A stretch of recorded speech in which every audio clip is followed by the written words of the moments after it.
It's now time for this month's broadcast of Learning Now TV.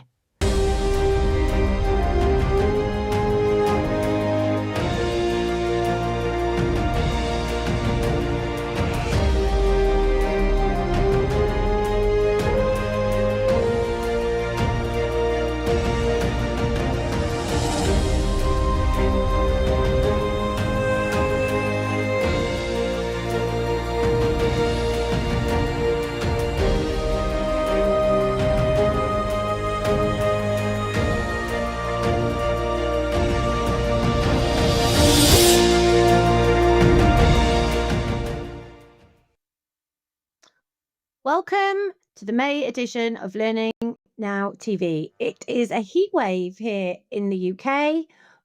It's very unusual for us to have this kind of weather. I know, Nigel, you get it sometimes when you're down in Australia, but we are hot to trot here. So what have we got that's smoking on the show today? Well, first of all, we've got a super interview with Tom Kadoji. He formerly was at Lloyds Bank, and he's drawing on all that experience to tell us what makes future-focused teams and how you build team success in these current turbulent times. And then we've got two charity learning professionals talking about mentoring, how mentoring relationship turned into a genuine partnership which built confidence, shared growth and mutual accountability, and was a much bigger success than was envisaged in the original idea. And then Andy Lancaster's back talking about badges, and his example, the case studies from the Scottish Social Services Council, where Andy helped them implement digital badges, and he talks about what it came, what succeeded, and what is still to be achieved. Sounds good. And we've got Rob Clark back with the news, of course, as well. So enjoy the show and we'll see you soon.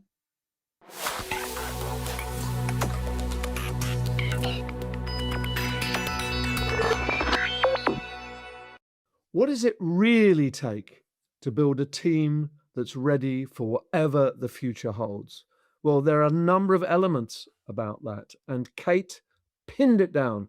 She talked to Tom Kadoji, formerly with Lloyds Bank, and focused on experiential learning, curiosity, and having a leadership that seriously connects with the organization and deeply understands and embeds the learning in that culture. Delighted to welcome a new guest onto Learning Now TV today. Tom Kadoji was introduced by Learning Now TV watchers might remember Gemma Patterson, who worked with Nigel and Colin for a while on the show. So friend of the show and head of culture at Lloyds Bank currently.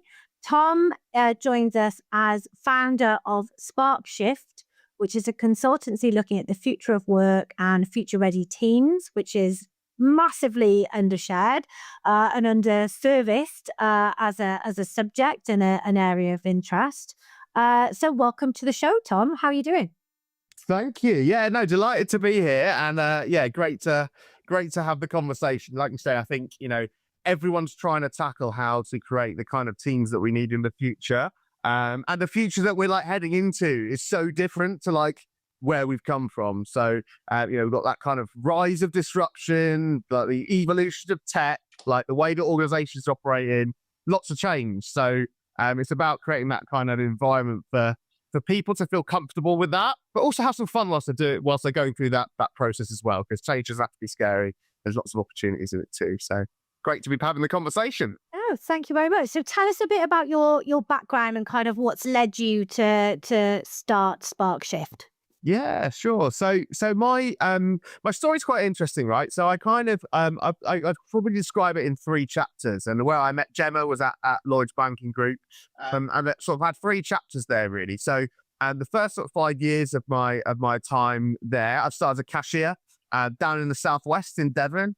Back in 2009. So I spent the first 5 years in the branch networks, running branches. I quickly moved to bank manager role, and I was running branches, leading teams, and then I moved into the regional team, covering sort of the Wales and West area, right down from North Wales down to Penzance.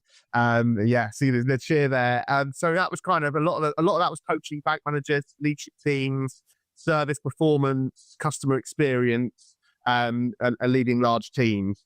Right at a very interesting time of transformation. So we were going through the point in time when we were removing a sales culture from the organization and focusing much more on the customer experience. And I worked coaching bank managers on that transition as we revitalized the kind of the customer facing part of the organization. Then the second chapter was another sort of 5-year chunk. I moved into to the innovation team, central sort of part of the digital part of the organization at the time. It's funny to say digital part of the organization because it's almost like all parts of the organization are digital now. So I spent 5 years leading innovation, culture, and events. So that was at the time at the very beginning of the kind of the fintech boom when like Monzo came on the scene and Starling, and it was kind of like the fintechs are coming to eat the big banks lunch. How do we transform again and think about how we can compete in that market, but also bring people on the journey? That was really fun because we were doing, as well as the kind of I think like at that time, like mandatory bean bags in the office and putting pool tables in.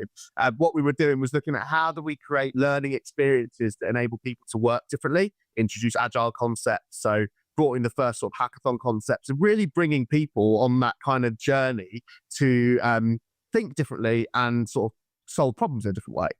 We did some cool things, like we took out the dress code, for example, and we reduced loads of policies and bureaucracy, and all from colleague ideas. So it's kind of like ideation, innovation, and then sort of roll that out across the organization.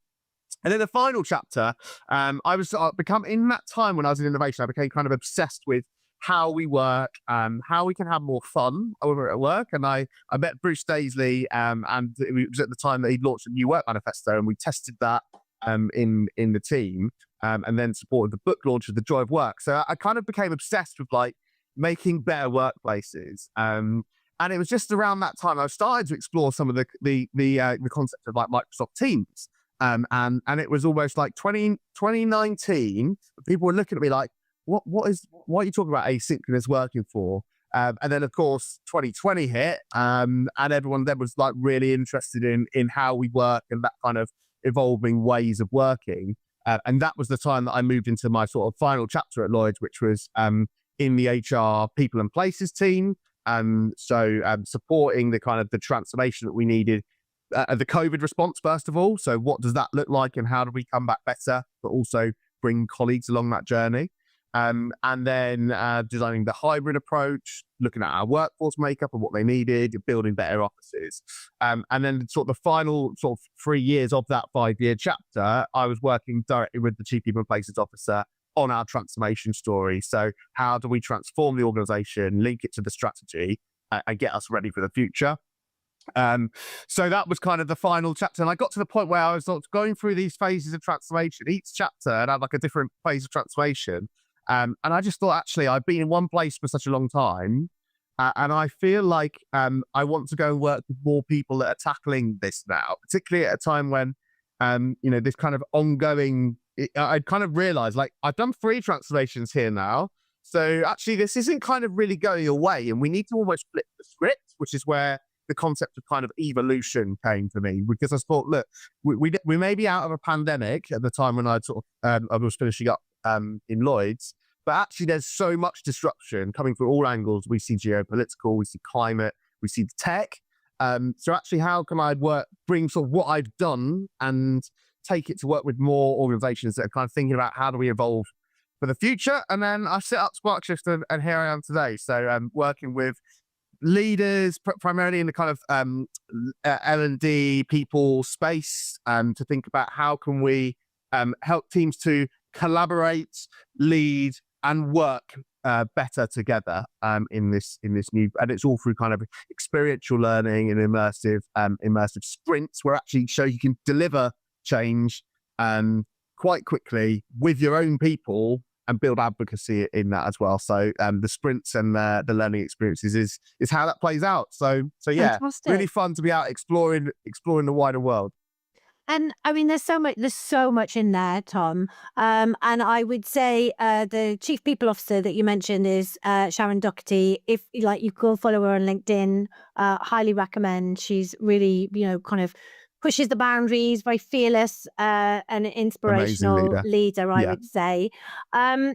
So from a team's perspective, I think, as I said, I find it underserved because do you think that too much of learning and too much of what we talk about in terms of organizational change is focused on the individual, but actually it's the collective that gives organizations their strength and their performance, right?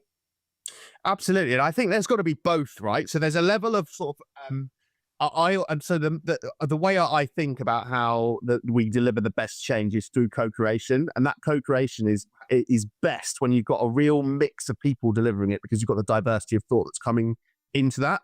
Now, at the same time, individual and personal agency is really important, because only you know your skills and where you want to go in the future as well, right? So I think it's about having that balance between what can be provided and actually how organizations create the opportunities for learning in the work, rather than it, a course or training. It's almost got to be that kind of experience. And that's where I think there's lots of really exciting opportunities right now from an AI perspective, because some of the barriers, particularly in some of the experiential and immersive learning experiences that I used to do back in the when I was in the innovation team, we were able to get so far. But actually then you needed to have the technical capability to come into that. But now, because of the accessibility and almost the way that you can sort of build things, I think we're entering a really exciting phase. I think it's like the year of the hackathon is kind of back, right? Because the things that you are now able to build because the technology is there. And that's when I find that the learning really sticks. If you experience something or you've built something, you think, actually, I wonder what else I can go and build, or what other business problem I can solve. So it's all around solving those problems. But I think it's a mixture, like you said there, individual agency, like I'm up for doing this, and then the organization creating the conditions that enable people to do that together. And what advice would you give to, L&D folk watching this who maybe would love to be exploring some of that type of work? How do you, if you haven't got that driver from the chief people officer or from your organization as a whole, I love the name of your company, Spark Shift. How can you be that spark? Yeah, so look, I think I'd always found is that you have the best ideas are in your organization already, and so often, and that's why kind of the role that I play when I work with organizations is like, bring me some of your people that are up for this.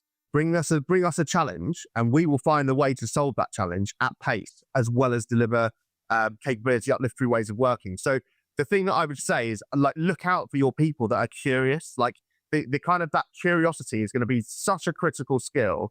People that are looking for that opportunity. So there's definitely people in your organization. What it's about is surfacing that, giving them something to a challenge to solve, and creating the conditions for them to do that. So I think it's almost remembering you've got curious people in your organization.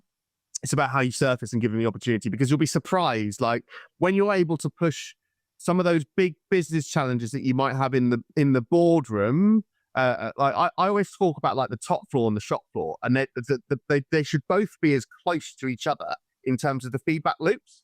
So if you're at the top floor, you're trying to solve a business problem, send that problem down to the shop floor, to the people that are serving the customers every day or providing your services. Love that. Because you have no doubt that they will have like the best idea to solve that, which will actually work. And I think one of the ways that I've always kind of worn my branch experience, customer service experience, relationship management with our customers as a badge of honor. And everywhere I've gone, I've been like, right, how does the customer fit into this decision that we're talking about here? Yeah. Because you could be in some parts of organization where they haven't seen a customer, they've never spoken to a customer, right? So, and ultimately, if everybody should be either serving customers or serving those that do in your organization. So it's how do you find ways to create those loops that enable the people that have those answers, because they're already there, but it's about leadership creating that kind of space for them to grow and to flourish. Fantastic. And if anyone, is in any doubt around, the energy and the stories and the insights that Tom can bring, I think that interview shows that, you'd be well served, and you would be, you'd have a lot of that brought to the table in your experience there. So, Tom, thank you so much. We'd love to have you back, later on in the year, see what you're working on, see how some of those sprints have gone. But, for me, it's really exciting to hear some of these key areas, future of work, future ready teams, changing culture and ideas within, and the energy within organizations. But, that shop floor and top floor, and bringing those two together is something I think every organization, regardless of structure, can learn from. So, yeah, thank you very much for being with us today. Great to be with you. See you soon.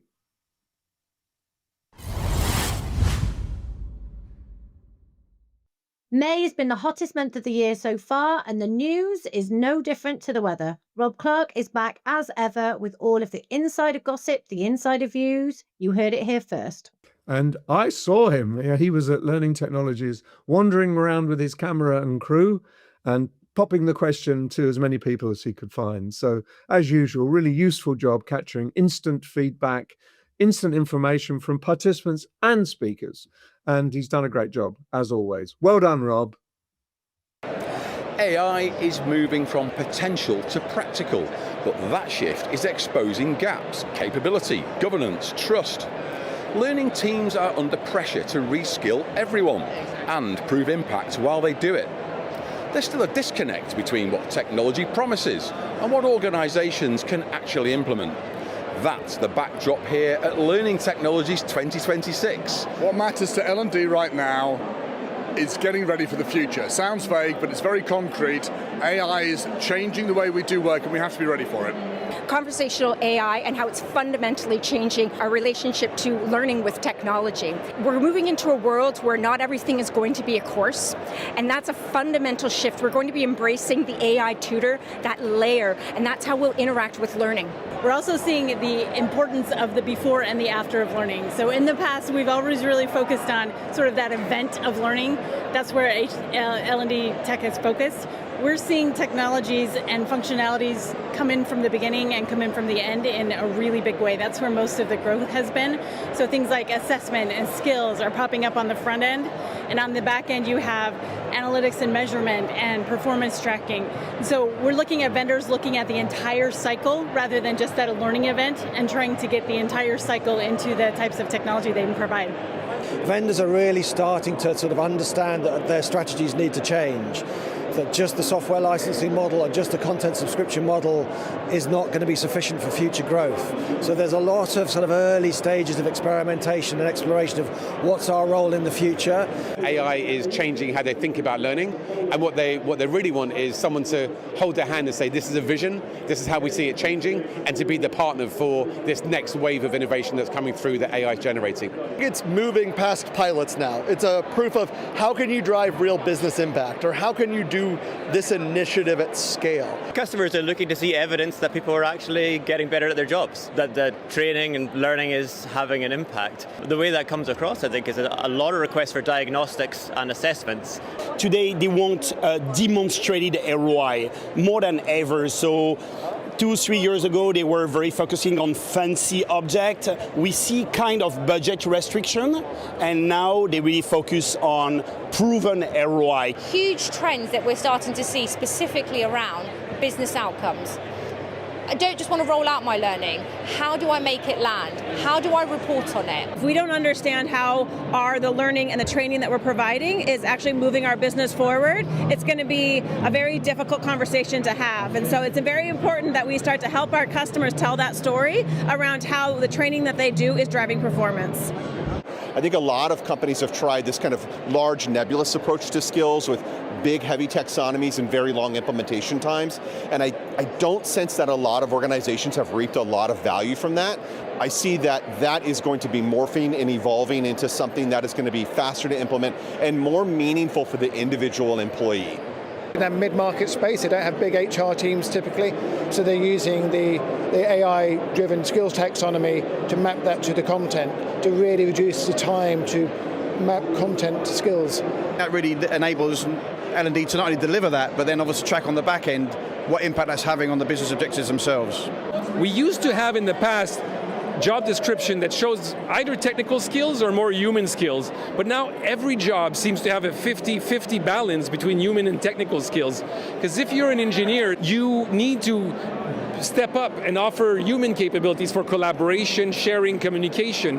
If you're in support, you need to be able to leverage analytics, AI, and technical capabilities as much as have great customer servicing skills.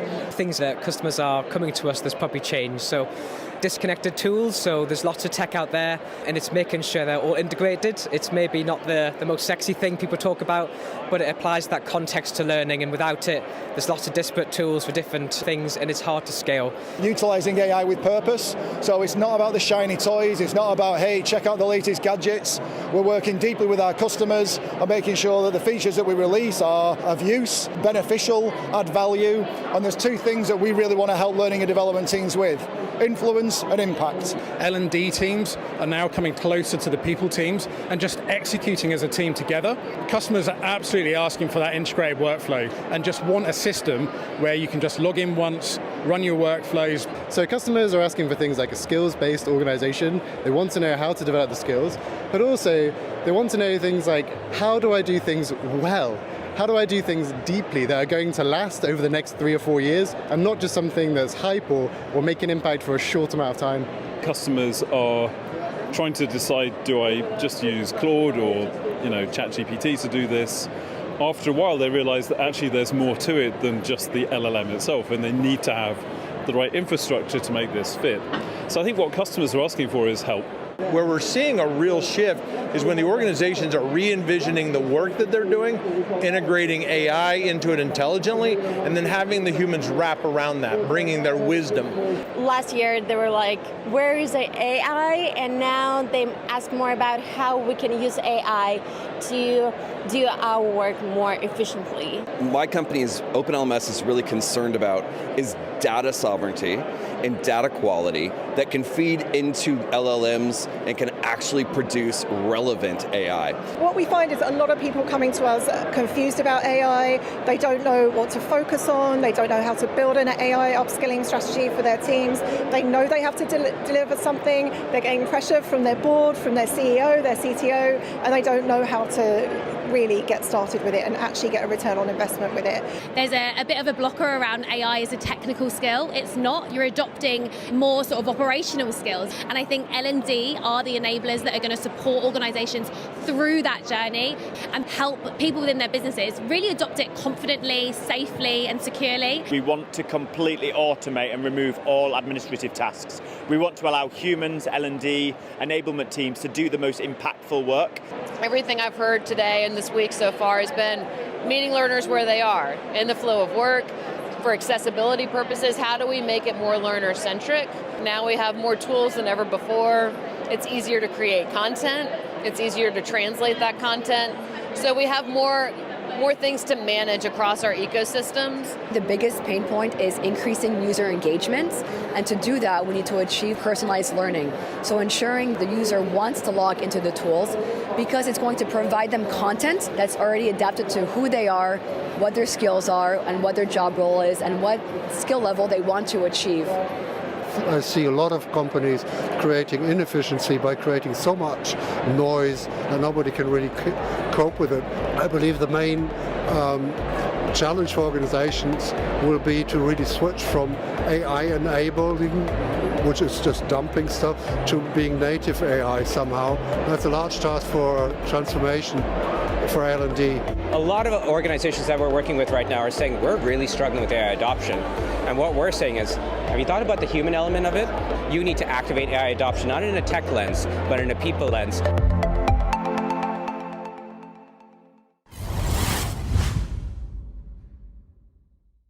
Coming up next, we're back to Andy Lancaster's regular slot. And today he's talking to Rob Stewart from the Scottish Social Services Council about the implementation of digital badges. So it's a case study, really, showing what they did, why they did it, and what the impact was. So it sounds pretty simple. Oh, yeah, we just stick a digital badge in when you complete some piece of learning. But it's actually much more complicated and a powerful way to show that learning has taken place for yourself, obviously, as the badge holder, but for the rest of the organization and maybe the rest of the world as you display your primary pride with a badge on your lapel. Digital badges or micro-credentials. Now, most of us have one or even several gained from completing online learning or development activities or from a professional body. But are they signals of capability or just digital stickers we've collected along the way? Hi, I'm Andy Lancaster, and in this episode of The Learning Lens, we're exploring the use and value of digital badges. Are they helpful or just hype? And you'll find all the evidence-based references underpinning this discussion in the show notes. We'll see the positive role they can play in people development, but equally it's not all plain sailing, so we'll also explore some of the challenges. So let's start with the good and the benefits. The evidence shows some clear value for badges. They can boost learner motivation, sharpen goal setting, and increase engagement. And they can also surface skills that traditional qualifications often miss. They can support and value self-directed and personalized learning. And for employers, they can offer a way to verify skills. But it's not that simple. The digital badging landscape is a complete jungle. Back in 2023, there were already more than 500,000 digital badges, which had been created at over 26,000 organizations, but with no shared framework or consistent standards. And since then, the number has grown. And with such variability, evidence shows a widespread uncertainty on the value of badges. And without that assurance, their impact is undermined. And there are risks. With too many badges and too little clarity, the wheat and the chaff get blurred, causing many employers and learners to be disengaged. And without alignment to recognized industry standards, there's a question if badges can deliver real value. For these reasons, many badging schemes have faced major challenges or failed. So here's the question we're digging into in this Learning Lens session. Are digital badges helpful or just hype? And if we are going to use them, how can we ensure their success? Now, I'm delighted to be joined by Rob Stewart, Learning and Development Advisor at the Scottish Social Services Council.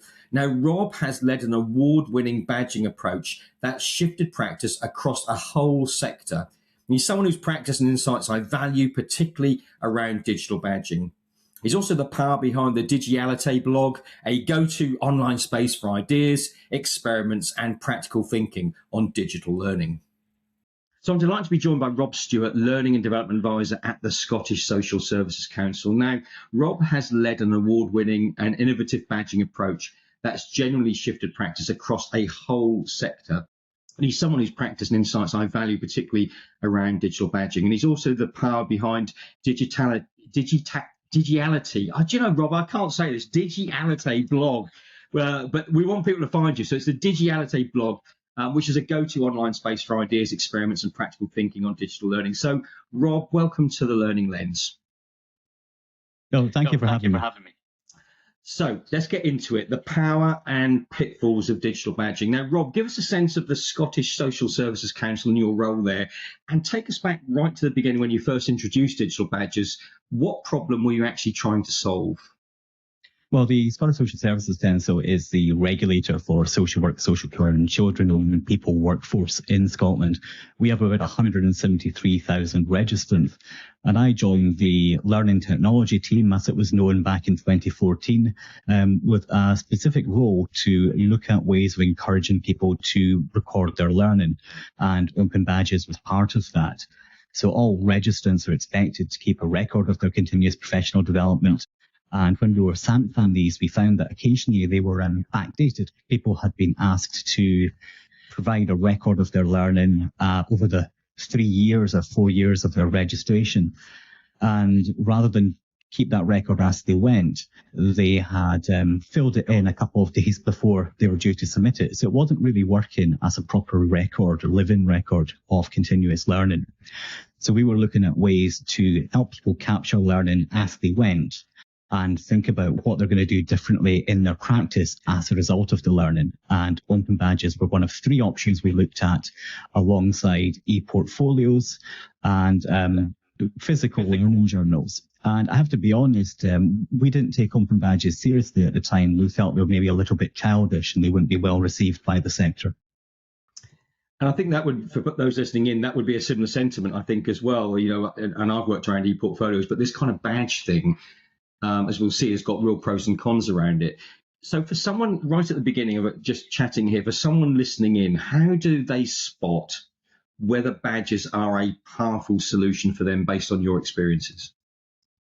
Well, if you want to show how learning is being put into practice, then a well-designed open badge program will do that for you. And whatever evaluation model you use, badge evidence helps you get closer to measuring the application of learning rather than just the completion of learning. In fact, what we discovered when we started using badges was that the whole process of applying for a badge and putting the evidence together actually made people more likely to apply the learning in practice and think about how that learning experience can actually be used to improve people's care. And any organization that wants to use badges to help people develop and showcase human-centered skills, because we find that creative thinking, critical thinking, empathy, resilience, these are all becoming more important. We don't really have many ways of capturing that. And badges are one way. For the next 5 years, we're going to be using those to actually help people showcase that they have those skills. And I think you make a massive point, which we'll just unpack in a second. There is a huge difference between completions and impact and application, which is something as learning professionals, we've all wrestled this. I've wrestled this for all my career. So I think you're making a really important distinction. So I guess a lot of organizations introduce badges. People can start collecting them, but collecting them, as we've just said, doesn't equal value. So what have you learned about making badges genuinely credible, not just something people accumulate on a digital rucksack? Well, this is something I found by accident. And that's it. When we started introducing badges, Andy, we saw them as maybe being the end of the process rather than the beginning. But when we realized the people who were getting the most benefit from badges, they weren't seeing them as the end of a process. They saw it as the beginning. I've got my badge. What next? And that mindset shift really matters. We also find that with badges, the value comes from the evidence, not the badge itself. So 2 people can hold the same badge, but their unique evidence of what they did to achieve that badge tells you the difference between them. And that's the difference between a completion certificate. So perhaps people who haven't seen badges before, I should say that they are a graphic, but within that graphic, there's some metadata. And there's common types of data you store within a badge would be the criteria, what someone had to do to achieve that badge. And that can be quite detailed, it can be in depth. And the evidence that shows how that individual recipient meets that criteria. So when I'm talking about evidence, I'm talking about the unique evidence that someone put together, perhaps when they applied for the badge or perhaps when the badge was issued to them, that shows you how they meet that criteria and how much effort they put into the learning experience.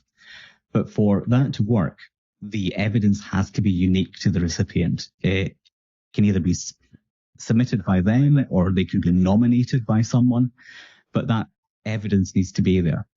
And we attach it to the badge, so that the badge is reissued. Wherever that badge goes, that evidence goes. Whoever that gets shown that badge, they can look at that evidence that isn't hidden away, which means when we design the criteria, you've got to write it in such a way that you don't need to provide sensitive or private evidence in order to achieve it. It's got to be something that you'd be happy for someone to put on a blog or put on social media.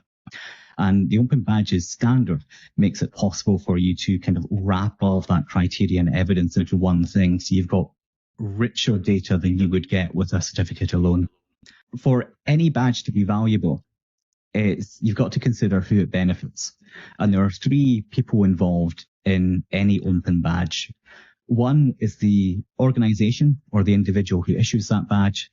The second is the recipient, the person who receives that badge. And the third is the consumer. And who the consumer is it's whoever that recipient shows their badge to. It could be a prospective employer, it could be a supervisor, it could be a tutor. And when you design that open badges, you've got to consider all 3 of those groups.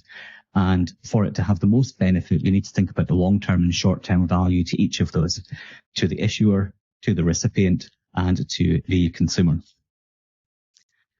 We've also found that endorsements matter when it comes to badges. These are testimonials from managers or peers who have seen learning be put into practice by the recipient of the badge. And endorsements can be added to a badge long after the badge has been awarded. Some people will get endorsements on their badge 3 or 4 years after receiving them, with people saying, yes, and the time that this recipient has had the badge, we've witnessed an improvement in their practice as a result of their learning. Now, if you consider that from our perspective as a badge issuer, we can use those testimonials to evaluate the impact of our learning experiences. We can find things you might want to change, or we can find things that work. So that's powerful. So again, for somebody who hasn't really explored this, we're talking about metadata. We're not just talking about the physicality of the badge, we're talking about what's embedded in that, and that can be from the individual as well. And I think that's really powerful to think about this in terms of the whole ecosystem around that person. That's really powerful.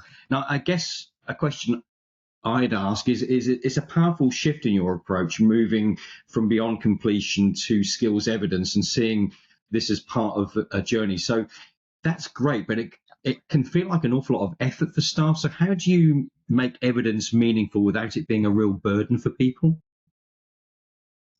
Yeah, it can be a burden, and it can be a burden to the organisation who has to assess that evidence as well. And we've got a couple of rules that we have around this. First of all, keep it voluntary. Mandatory badges are telling people they must achieve badges. It will get you the numbers, but it won't get you the quality. People will default to doing the minimum they need in order to achieve the badge. And that's not what badges are about. Badges are about showing variation between people's implementation of learning after a learning experience. You don't want that to be artificial. You want that to be as real as possible. So always keep it voluntary. The other thing we've learned, and this can take a bit of experimentation to get it right, is to ask for only a reasonable amount of evidence. A good application form for a badge will ask the what, the so, and the now what of the learning experience. The same as a single reflective journal entry might ask for, but it shouldn't really ask for more than that. We're not looking for people to produce essays or go into too much depth. But badges themselves are a means to an end. We want people to get good at reflection. And once reflection becomes a habit, then the whole process of applying for a badge kind of shifts from being a burden to an intrinsic motivator. And eventually people stop applying for badges at all because they're so good at reflection that they found other ways to keep a record of their learning without them. So badges really are just a training wheel for people getting into the habit of self-directed reflection. Now, for someone starting out with digital badges and micro-credentials, what would you say are the non-negotiables to get right early, and what are the common traps they need to avoid? Don't get lost in the technical side, especially blockchain. It's a costly rabbit hole. Focus on badge design purely from the point of view of learning and performance, and design through stakeholders from the start. So think about what are the issuers' needs. You want to be able to issue badges in a way that allows you to evaluate the impact of your learning interventions. Think of the recipients' needs. They want to keep valid evidence that demonstrates what they're good at, so they can use that later on, perhaps for job applications, perhaps for supervision. And think about the consumer's needs. Someone should be able to look at the badges you award and be able to determine what's the difference between various holders of the badge. They should be able to see some difference.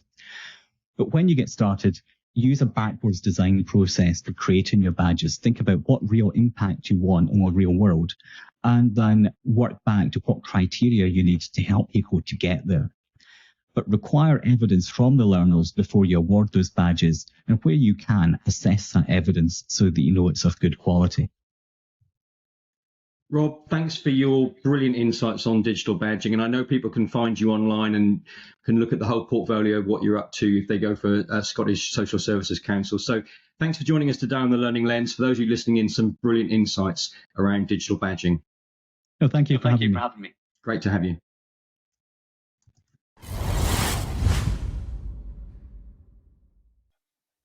What happens when a charity implements a mentoring program that takes on a life of its own? Well, you're about to find out because Michelle Parry-Slater sat down with Andy Varga and Nicola Kent, and they are talking about how their program grew roots and wings and made an impact that nobody expected. It's a subject very close to my heart, so looking forward to this one.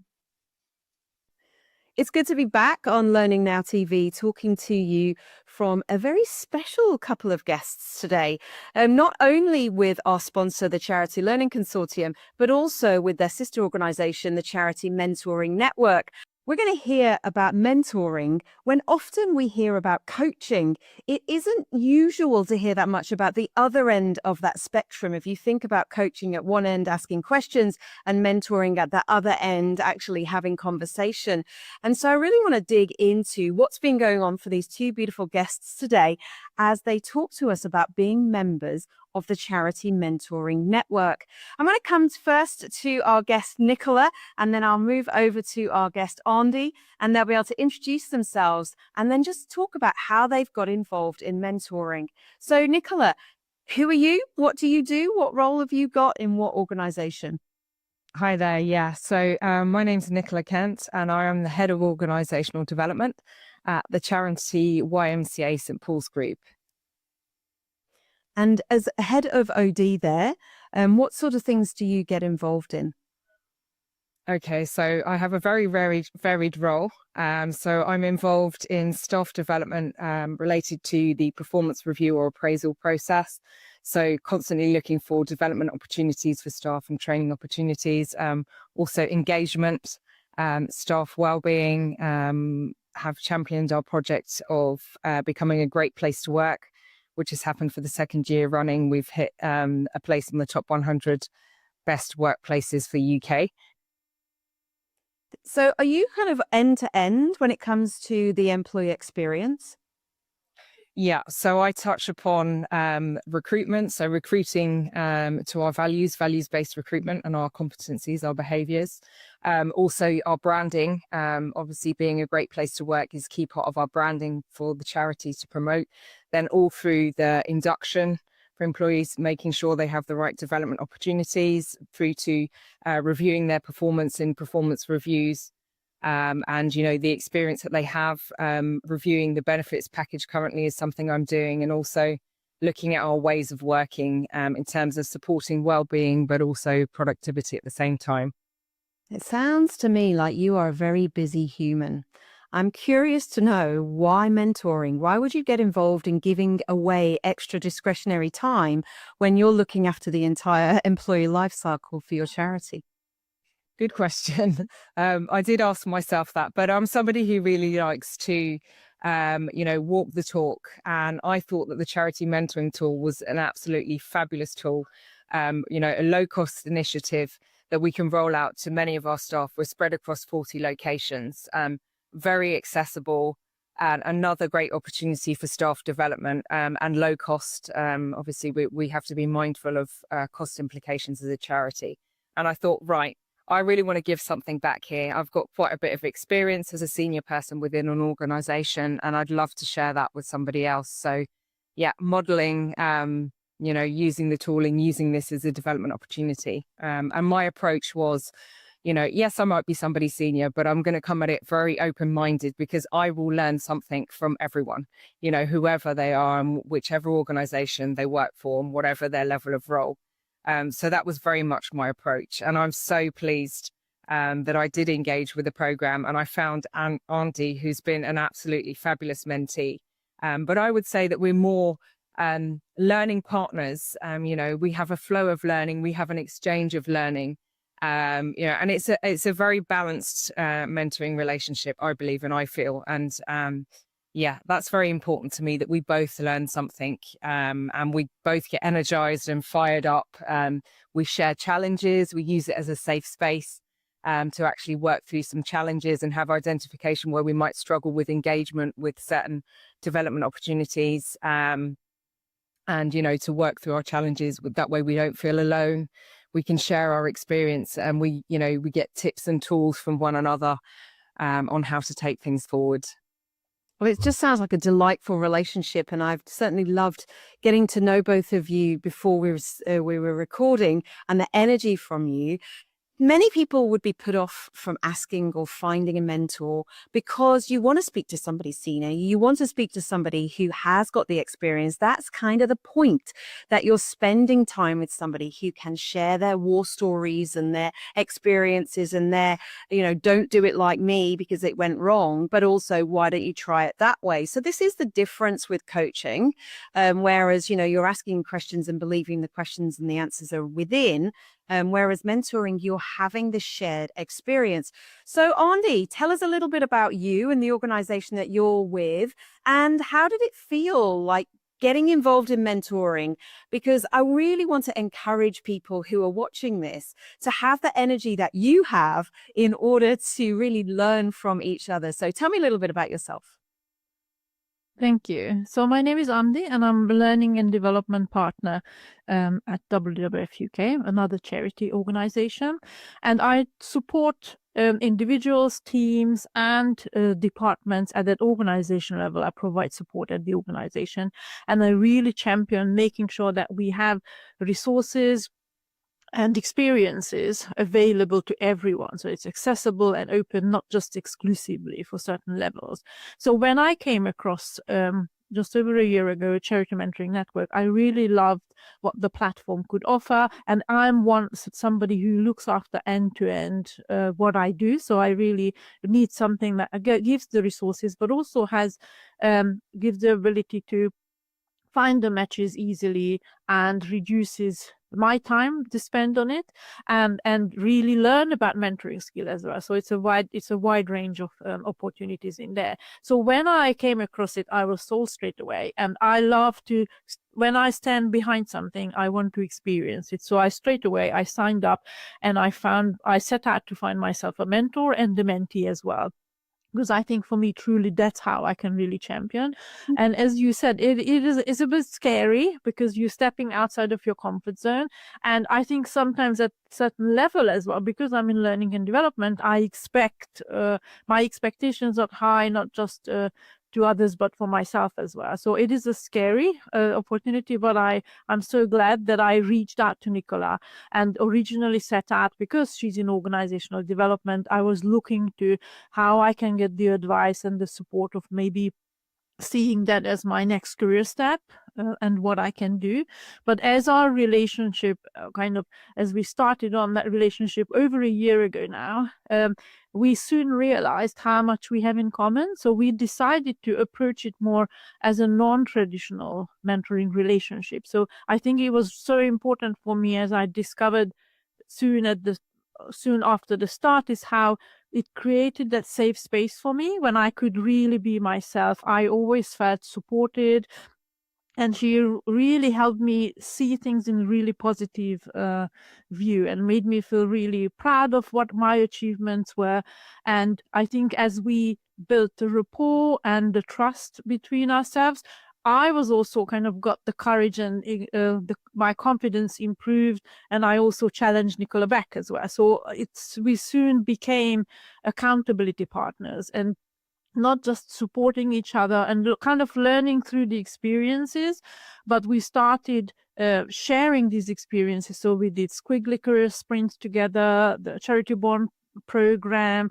We went to one of the conferences together, and we really challenged each other to be more visible, build up our brand. And I always feel like I have that inspiration, motivation, and real encouragement that I often find like I haven't had in my role around me, especially we've been through quite challenging times in my role as well, and also my personal life as well. But I found that really it's about being open and going into that relationship open. I see mentoring really differently now, and I also have a mentee who actually became my mentor. So after a year, she became my mentor. We kept the relationship going, just like with Nicola.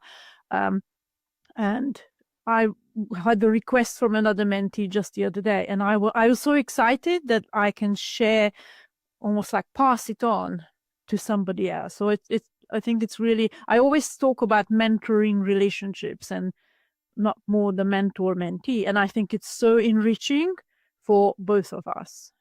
I'm just loving your energy. It really is infectious. And I just want to finish really by inviting both of you. There's one thing that you would encourage somebody who may be thinking about getting involved in mentoring.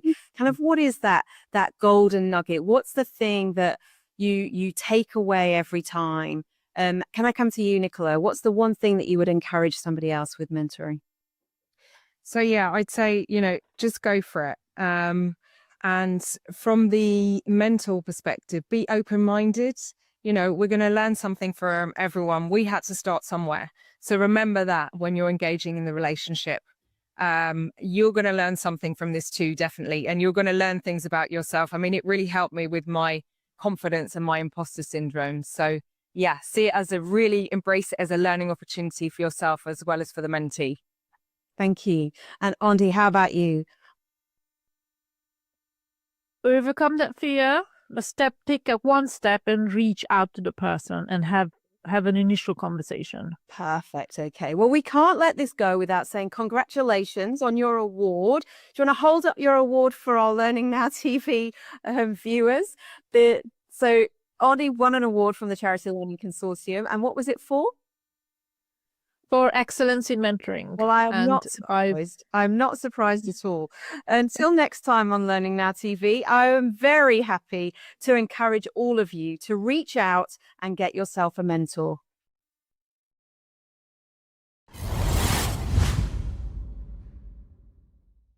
So that's the end of another program. I hope you enjoyed it and found it useful. I'm going to ask Kate, what did you enjoy? Kate, talk to us a little bit more about that interview with Tom Kadoji. Well, Tom was introduced to me by, friend of the Learning Now TV show, Gemma Patterson, and they used to work together at Lloyd's. And I have done some work in the past with their Chief People Officer, Shannon Doherty. She's a real tour de force, does amazing work there.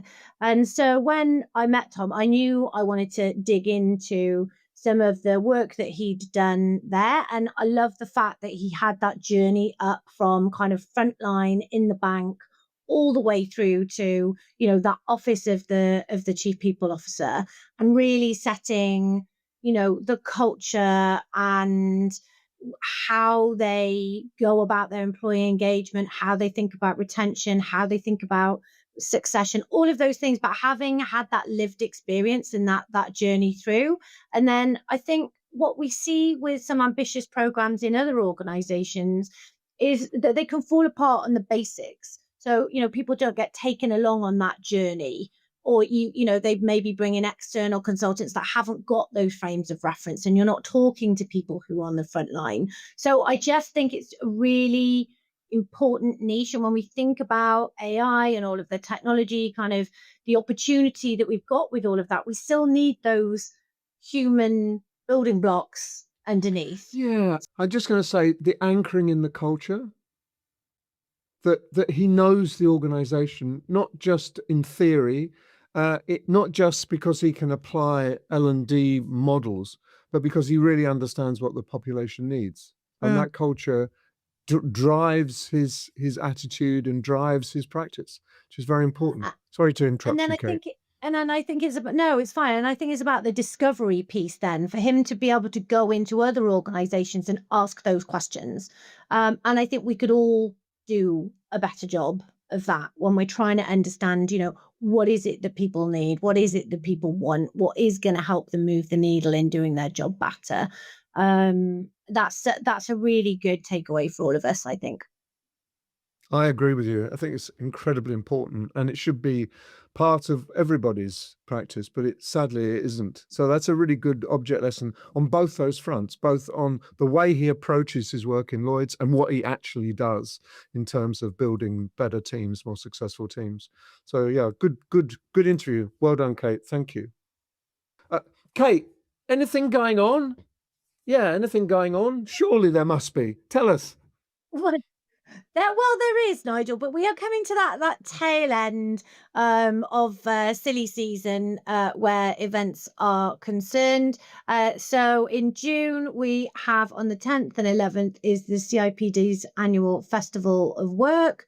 I think there's everything from kind of puppies to platforms that gets covered at that show. And then I think that is kind of the last one then before the summer break. So we don't want to make people start thinking about the autumn just yet. But that is always one to watch, always a good show. It is. Puppies, performance, platforms, everything beginning with P. They will be there. People, it's all covered. Thank you, Kate. Thank you very much.